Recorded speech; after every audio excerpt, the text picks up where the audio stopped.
تو اتنی بات ہم ان کو ضرور بتا کر آئے کہ جو ڈی چوک کو بڑا مقدس سمجھا کرتے تھے، یا ایسے نہیں کرنا تو ایسے نہیں آنا، تو ادھر نہیں ہونا تو ادھر نہیں ہونا، تو ادھر اسمبلی ہے، ادھر یہ ہے، ادھر وہ ہے، یہ بڑا ریڈ زون ہے۔ میں نے کہا ریڈ زون کے بچوں، ایک ہی ریڈ زون ہے کائنات میں، وہ ہے دربار رسالت۔ بس واہ واہ، سبحان اللہ۔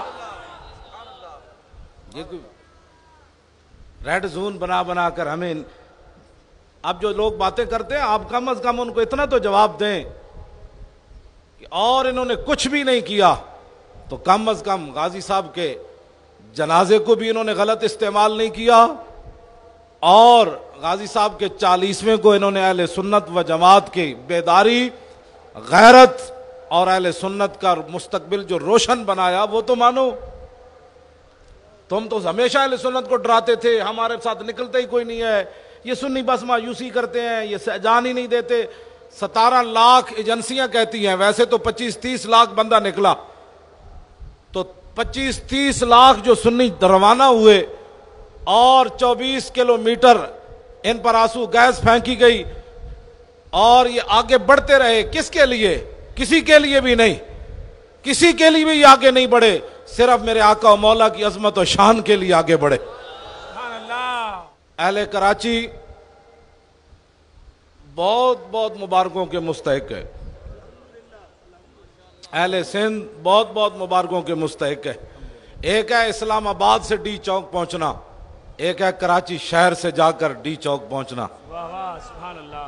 ایک ہے اسلام آباد کا بندہ گرفتار ہو کر اڈیالہ جیل میں جائے، ایک ہے کراچی کا غلام رسول پہنچ کر اڈیالہ جیل میں جائے اور گھبراہٹ نہ ہو اور جیل کا نظام بدل جائے، جیل والے کہیں مولویوں سویا بھی کرو، کوئی ٹائم رکھو نعت پڑھنے کا، اور کراچی والے کہیں حضور کی نعت کے لیے کوئی ٹائم نہیں ہے، جب ہمارا دل چاہے گا ہم حضور کی نعت پڑھیں۔ چلو لبیک لبیک لبیک۔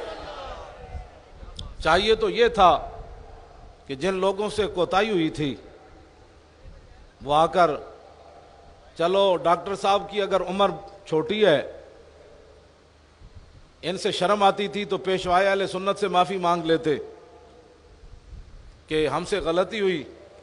ویسے تو اہل سنت کے قائد ہیں، اگر کسی کو شرم آتی تھی کہ بھئی چلو ان کی داڑھی ابھی کالی ہے تو پیشوائے اہل سنت کی تو سفید ہے، اور میں تو ویسے بھی آپ کو پتہ ہے میں تو ویل چیئر پر بیٹھا ہوں، اور ویل چیئر پر بیٹھنے والا آدمی کیا کر سکتا ہے۔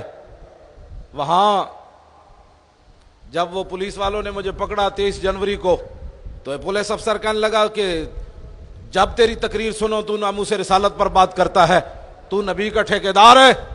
میں نے اس کو کہا کہ پاگل، ٹھیکیدار تو صدیق اکبر بھی نہیں تھے، چوکیدار ضرور ہیں ہم۔ اور جب سپرنٹینڈنٹ جیل نے مجھ سے پوچھا کہ کیا کرتے ہو، تو میں نے کہا مسجد میں جھاڑو دیتا ہوں، اور کیا کرتا ہوں۔ کہنے لگا کس جرم میں آئے ہو؟ میں نے کہا حضور کی عزت کے لیے آیا، اور کس جرم میں آیا۔ اس واسطے آپ حضرات جس طرح اب ایسے بیٹھے ہیں نا جیسے بھئی ہونے لگا ہے، تو یہ اب برقرار رکھنی ہے، کسی کی بات نہیں سننی۔ اگر کوئی کہے نا انہوں نے کچھ نہیں کیا، تو ایک جملہ تو آپ کہہ سکتے ہیں کہ انہوں نے کچھ نہیں کیا، تم چلے جاؤ کچھ کر کے آ جاؤ۔ سبحان اللہ، واہ واہ، سبحان اللہ۔ بھئی تم چلے جاؤ، یہ تو بیچارے ایسے ہی آ گئے، اب تم کچھ لے کر آؤ۔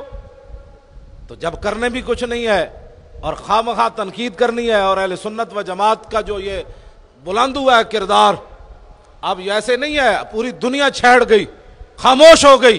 جو لوگ یا رسول اللہ کو شرک کہتے تھے وہ بھی اب اپنے بلوں میں گھس گئے، انہوں نے کہا یہ محمد عربی کے شیر میدان میں آ گئے۔ میں حقیقت آپ کو بتا رہا ہوں، یہ میں ایسے مبالغے کی بات نہیں کر رہا، وہ اپنی جان بچانے کے لیے ان کو فکر پڑی ہوئی ہے کہ یہ محمدی شیر میدان میں آ گئے۔ ان کو پتہ نہیں تھا، ایک ایجنسیوں کے کہنے پر اسلام آباد پہنچے، اور ایک ایجنسیوں کے کہنے سے اسلام آباد پر اٹھے، ایک وہاں عورتوں کو نچاتے رہے، اور ایک وہاں نیا پاکستان ناچ کر بناتے رہے۔ آپ وہ شیر ہیں جنہوں نے تاریخ ایسے بدلی کہ لیاقت باغ سے لبیک کا نعرہ شروع ہوا، اور جب دھرنا ختم ہوا پھر بھی یہی نعرہ تھا، یا رسول اللہ ہم حاضر ہیں، ہم حاضر ہیں، لیکن